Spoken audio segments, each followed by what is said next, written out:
Now, Ted, I'm getting, I have a lot of friends in the Bay Area, and I'm getting a lot of feedback from them. They were listening and watching your telecast of the 49ers game the other night against the Broncos here in Denver, and they said that you were implying that Peyton Manning didn't look real good because, well, maybe he's a little old. Maybe he's aging and not too gracefully. Is that an accurate description of how you were describing the action in front of you? Well, I mean, he's aging. We all see that.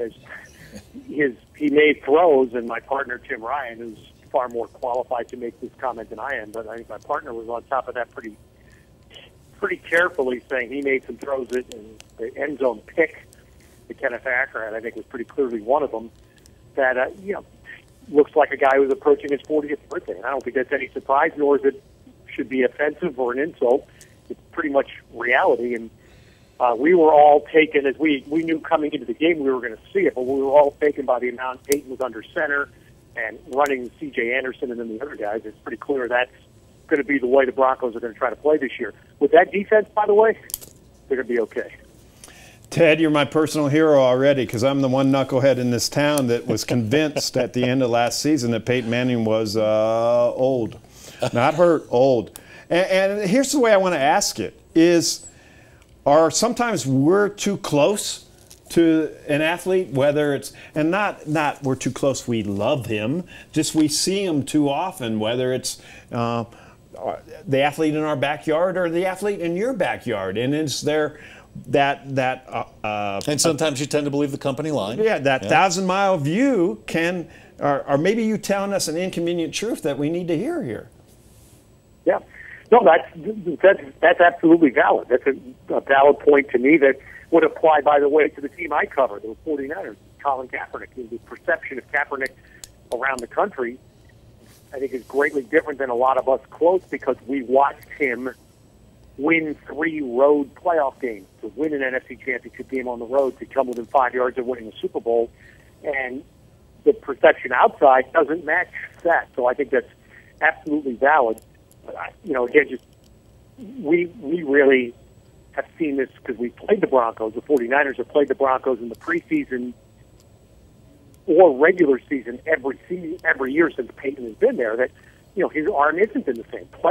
The first-year players were coming back on the plane from Denver telling you that the guy's arm's not the same.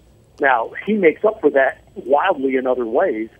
But there were throws Saturday night that was just obvious. I think they were screaming out there that those are throws that a Hall of Fame quarterback, he didn't get to be a Hall of Fame quarterback by doing that.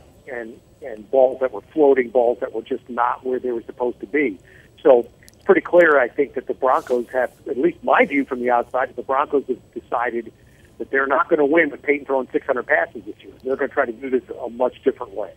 Our guest is Ted Robinson, the play-by-play man on radio for the San Francisco 49ers and the lead play-by-play guy on TV for the Pac-12 network. So, Ted, let's turn it to the Pac-12 here. How much do you believe in all the talk that the Pac-12 is very possibly the best conference in college football, surpassing the SEC this year?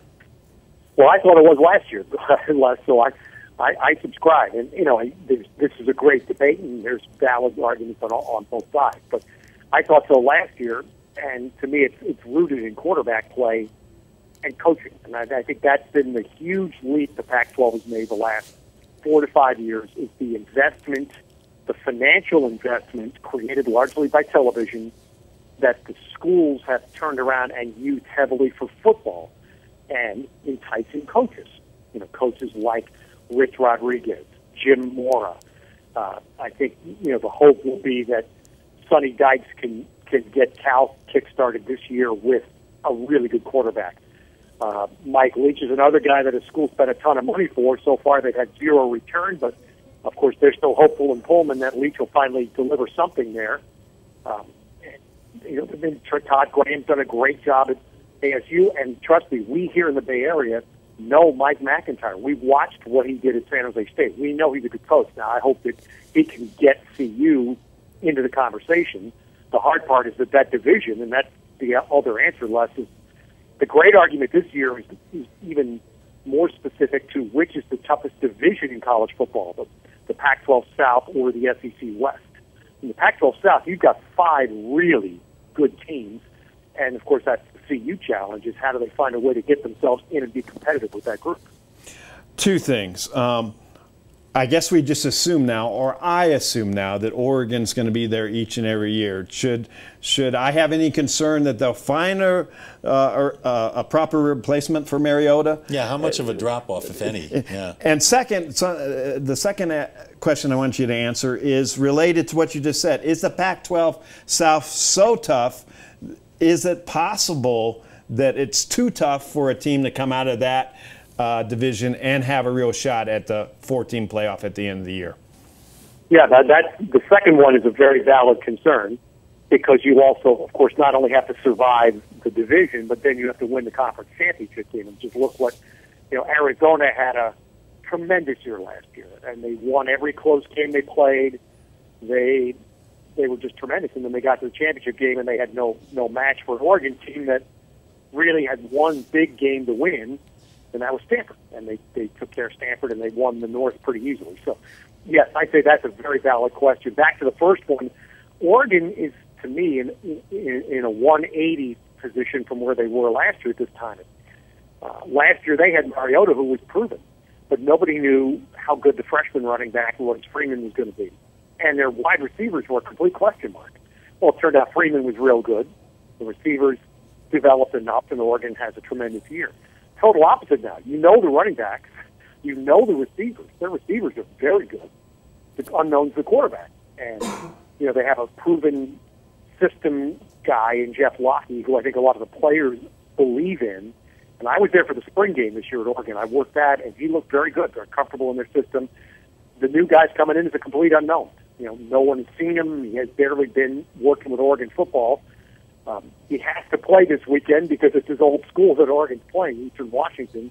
But I would assume that Mark Helfrich will play both quarterbacks and take a look. But I don't think Oregon is going to miss too much. I think the rest of that team is too strong. And the question to me is going to be Stanford, which has been, that's been the 3 or 4 year running battle. Stanford has lost a ton on defense. Now, they had some talent, but it's young. And can they grow up fast? Because otherwise, Oregon may have a pretty smooth path in the North. I hope I'm not putting you on a spot here, but it is in your backyard, and I know you have Pac-12 expertise. We don't have a lot to talk about in terms of college football around Colorado, except for the guys that go someplace else and play. Christian McCaffrey, is he with Stanford? Is he ready to take a big step up? I know he averaged like 7 yards a carry, but he didn't play a ton a year ago. How good can he be this year? Very good. And the answer is yes, he's ready. He was, if you ask Ed, the son was ready last year, but David Shaw held him back, and David Shaw's he's been pretty cautious with throwing freshmen in. And you can disagree with that. I think some people might disagree with that Christian McCaffrey should have been thrown in there a little sooner last year, but this year he will be. He will be the chance to become the lead running back at Stanford. I'll be shocked if he isn't. And that's going to be the strength for Stanford. They're going to have to score a little bit more, I think. Most people believe. They have experience on offense. They have weapons on offense. They're going to have to score more than they have in the past because their defense may not be the type that's going to just shut teams down and win games for them. But, yeah, McCaffrey should be the lead offensive player for Stanford this year, at least out of the backfield. And Hogan, the quarterback at Stanford, is the most experienced guy in the league. Hogan is, this is going to be his 4th year starting. He's been to 3 straight bowl games. I mean, this is the guy that he doesn't have the buildup of Cody Kessler at USC or Goff at Cal, who I think is the best quarterback talent-wise in the conference. But Kevin Hogan's been pretty darn good, and that's got to be the way that Stanford wins games this year. Our guest is Ted Robinson. He's the lead play-by-play man on football for the Pac-12 Network, and that's what we're talking right now with Ted. Ted, I'm really excited to see the quarterback at UCLA, the freshman Rosen. People around the country are saying he plays a very similar style and approaches the game much like Peyton Manning. What? Yeah, believe it or not. What do you know about this kid? I mean, how good can he be? What are the reports coming out of the UCLA campus? Yeah, I mean, I know exactly that. That's what the reports are, which of course, I've not seen him. Everybody raves about him. I think it was fairly predetermined that he was going to be the guy. because UCLA has everything else in place. They are loaded. Even though they lost some players, they didn't lose a ton. They're loaded. And the big question is quarterback. So now you're going to ask a first-year kid to come in and not win games by himself. He doesn't have to do that. He doesn't have to carry a load. But, in essence, let the other players on the team, be the guy that lets everybody else do their job. In theory, you should have enough talent to win. So I'm anxious to see Rosen play, too. Jim Moore is pretty tough coach. I mean, he's not going to I'm sure, give this kid an awful lot of slack. He's probably been pretty tough on him. The offensive coordinator there, Noel Mazzoni, is very sharp. Going to run a good offense, good pass game. So I'm going to be very, very curious to see. And of course, UCLA gets to sit back and watch because USC and Stanford have to play each other in week 3. And this is the second straight year. It's a little bit of a curveball that gets thrown to those two schools. They have to play an important conference game early. And the reason is because they're the two schools that play Notre Dame. And it messes up the Pac-12 schedule because one of them plays Notre Dame every year on Thanksgiving weekend. So as a result, those two schools have to play early. And if you're UCLA, you're rooting like crazy for Stanford because that knocks USC off a peg right before you do anything if Stanford can take care of that game.